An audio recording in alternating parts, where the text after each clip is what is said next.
L'Université de Mans s'inscrit dans le cadre d'un vaste programme de décentralisation des universités. Parce que le constat était que toutes les universités étaient à Abidjan, étaient complètement engorgées. Il fallait faire en sorte que l'État puisse avoir un certain nombre d'infrastructures universitaires à l'intérieur du pays, de telle sorte à pouvoir capter, on va dire, les étudiants, ceux qui venaient d'avoir le bac. Donc, c'est dans cette optique que le projet de l'Université de Mans a été initié. La base de cette université, c'était d'abord pour accueillir 3000 étudiants. Parce qu'il fallait aller progressivement. Donc on passait à 3000, ensuite à 10 000 et à terme arriver à 20 000. Donc pour le moment, les infrastructures que nous avions sur place devraient permettre d'accueillir 3000. Donc nous avions commencé ce projet, on va dire en 2014. Il était prévu être achevé en milieu 2015. Malheureusement, des entreprises qui étaient des PME avaient eu des difficultés et donc on n'a pas pu avoir la cadence nécessaire.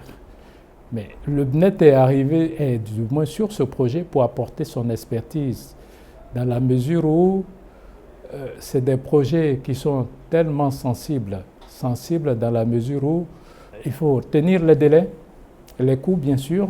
Donc le BNET a été retenu pour pouvoir assurer ses missions.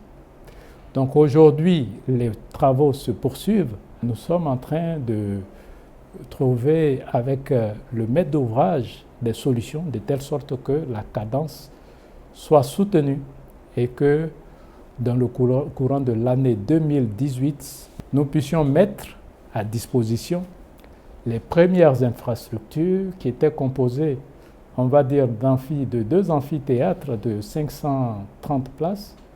Nous avions aussi une administration pour accueillir évidemment l'administration de l'école. Nous avions des dortoirs, des dortoirs d'environ, on va dire, de capacité 500 places.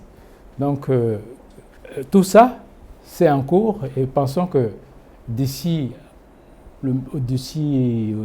juin 2018, l'ensemble de ces installations sera mis à la disposition du maître d'ouvrage, le ministère de l'Enseignement supérieur.